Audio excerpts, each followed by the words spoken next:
Hey guys, and welcome back to Betwixt the Books. It is Michaela, and I am here to do my last video for 2024, which is actually a haha, my reading goals for 2024 got messed up in the fall like they almost always do. So here's me trying to catch up on a couple of them. In the last week, I have read 4 books and started a fifth, and I'm trying to do 9 by the end of the year. And obviously there's still now a little bit less than a week left. I think it's doable. I think I can do it. But I want to talk about some of the things that I've picked up in order to catch up on my Rainbow TBR challenge. If you didn't see, I made a video back in September where I talked about how I was going to try and read books by color, specifically try to read some of the backlist books that I own by color. I am still planning to do that going into 2025, and here's me trying to kind of catch up on the months that I missed in the last couple of months because I was not reading. If you would like to join me in 2025, I did make a Storygraph reading challenge, which you can go and see. There is also an Instagram page where my little mini reviews of the books that I am reading specifically for this challenge are also going. But first, let's just talk about the stuff that I read in the last week.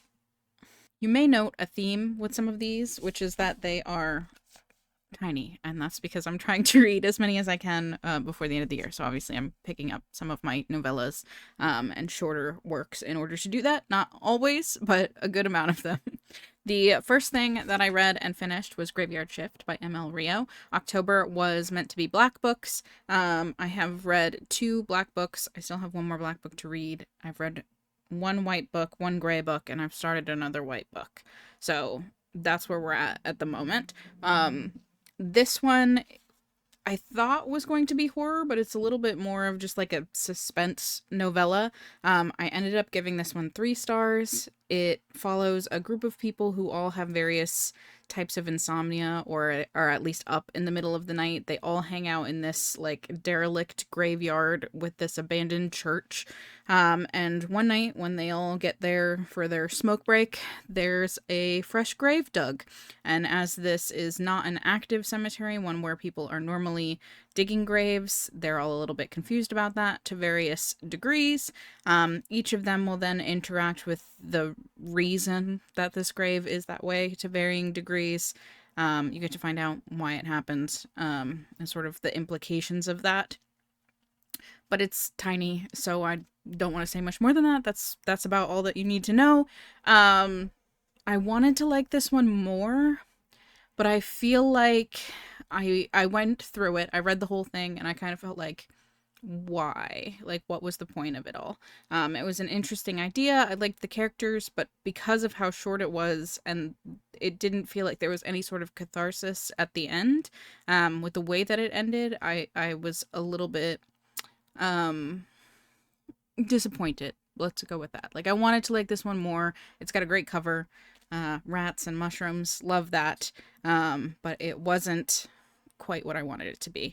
I did actually request an ARC of this one from the publisher, so I had an ARC of it, and I did also end up buying a physical copy of it. I'm glad that I finally got to it. It was planned to be read in October regardless. But yeah, it wasn't exactly what I wanted it to be. It ended up being 3 stars, and when I post my wrap up of 2024 next week, you'll see that that's kind of a theme for a lot of my reading for the year. The next book that I picked up was Grief is the Thing with Feathers by Max Porter. This is one of my gray books. November was meant to be gray books, but I didn't read any in that month. This, again, wicked short. As the title would suggest, it is a collection based on grief. This one has a very odd structure. There are sections, it's almost poetry, I want to say. Not quite, but almost poetry.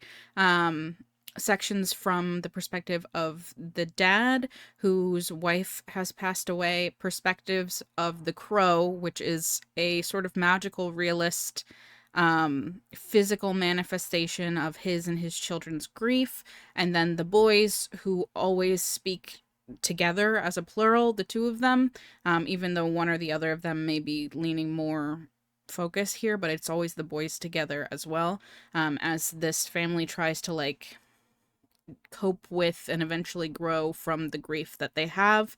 The crow is very funny. Like I enjoyed his sections the best, I feel like. It's an interesting way to look at grief in that crows are often used as like ill omens. They come before somebody dies, and in this case it's something that has come after the wife has died. It is something that the husband fears but also like interacts with. I really appreciated the way that the crow sort of left the lives of this family, and that once the husband made the decision to finally let go of his grief and move on, and he wanted to go and talk to the crow and say that he was ready to like part ways with him, he could no longer find the crow to begin with.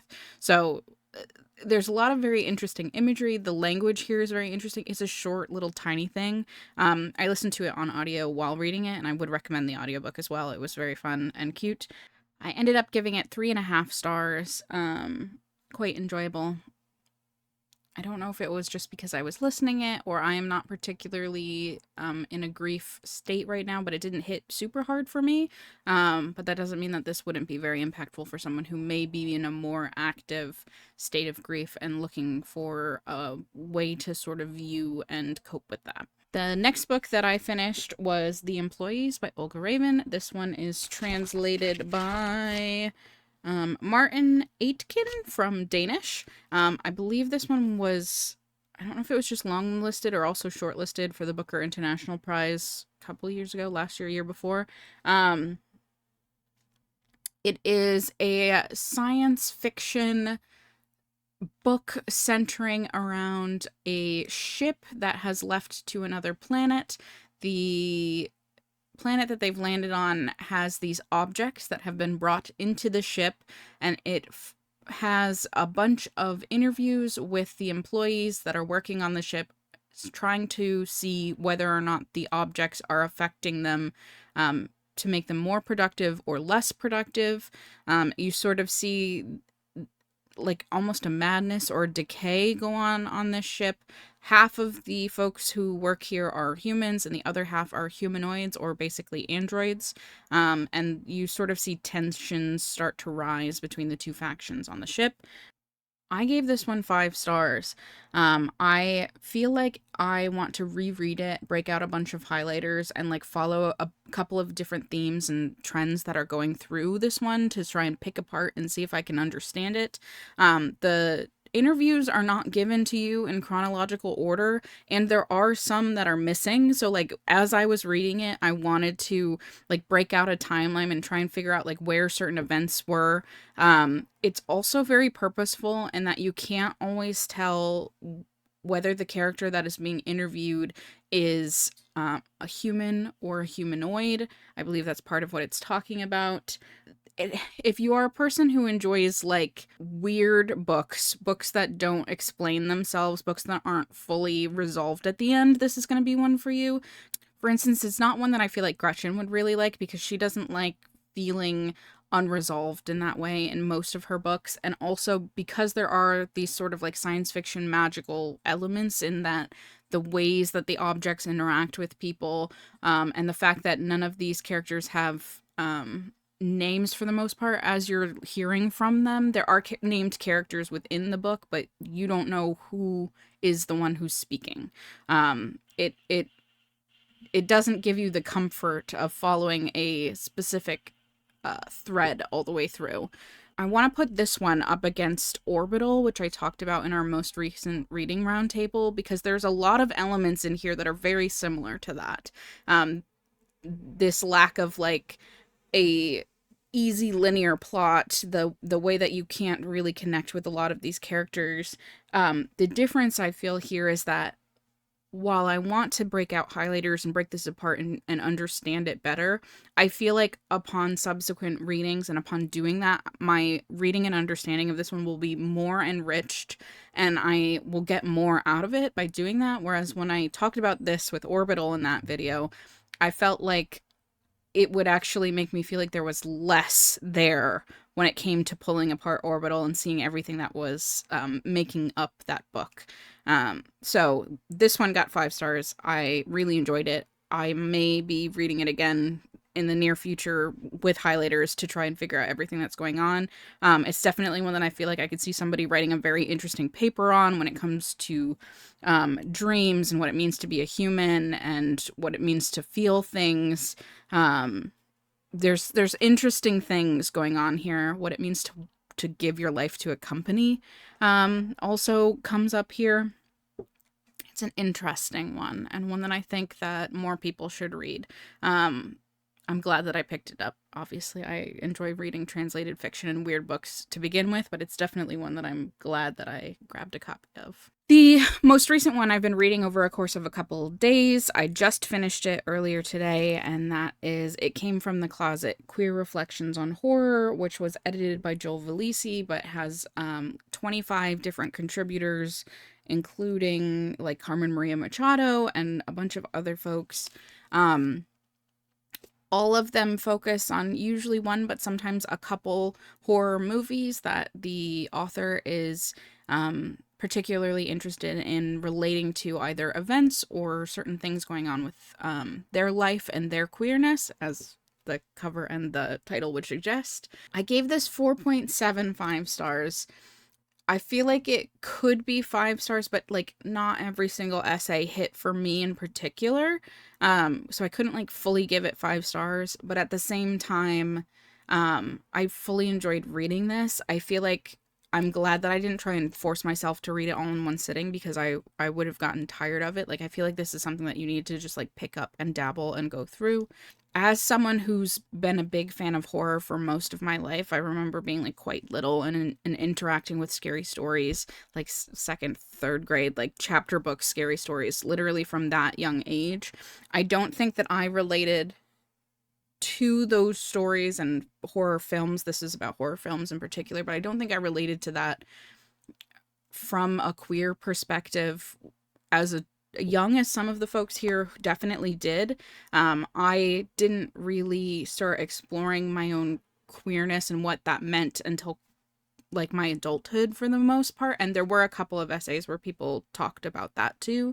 There are different essays from all manners of queerness, whether it be sexuality, gender, what have you. There's intersectional ones that also pertain to culture or race. I found it really interesting how a lot, not all, but a lot of these stories, the relatedness that folks felt were more so with the monsters than with the victims. Not always. There were a couple where people felt like closely tied with the victims of certain characters, but for the most part, people looked to these horror movies and saw themselves in the monsters in the way that folks in the LGBTQ community quite often are othered.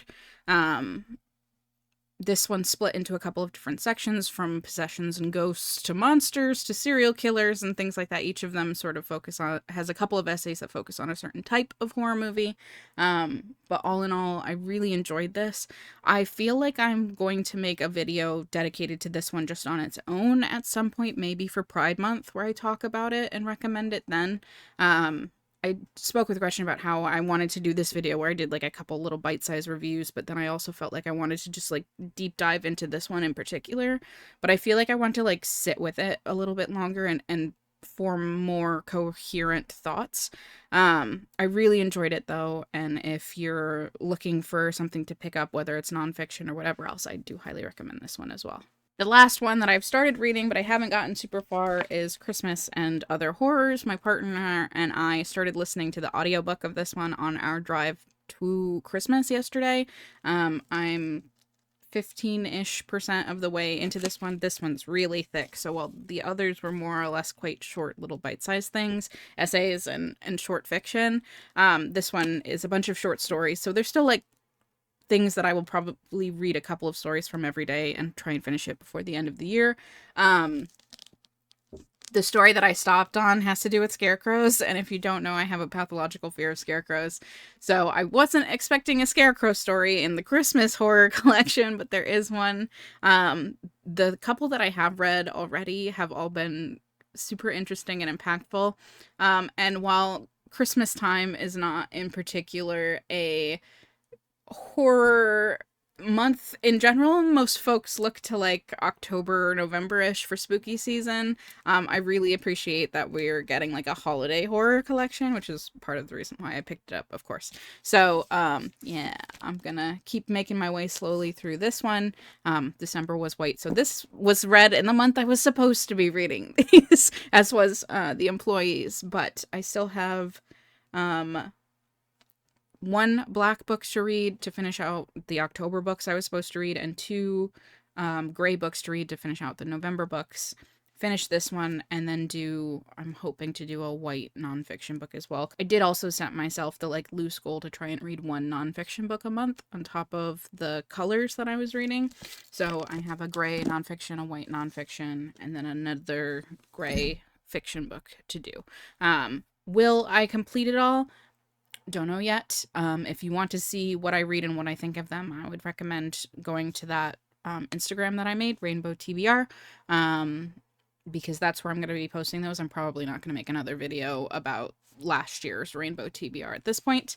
And again, if you want to join me next year, January is going to be pink books, so you can pick up a couple of your pink unread TBR books or just read by color with me if you would like. Join me over on Storygraph there to see and track that for yourself, or, just wait and see if I do monthly wrap-ups where I talk about the pink books that I read or whatever else is coming out in the next year. I think that's it for me here at Betwixt the Books for 2024, because next Wednesday, although this is coming out on Thursday, but next Wednesday is January, so we will be in 2025. I will be talking about my wrap-up for the year, my highs and my lows. I might have something new. It might be the stuff that I've talked a little bit about today. We shall see. And then we will be looking to 2025 for the new year. I hope to see you guys then. And if you haven't subscribed, please subscribe, join us, and leave a comment. Talk about your reading goals for the year, how you were doing. Did you meet your goals for 2024? Where are we going?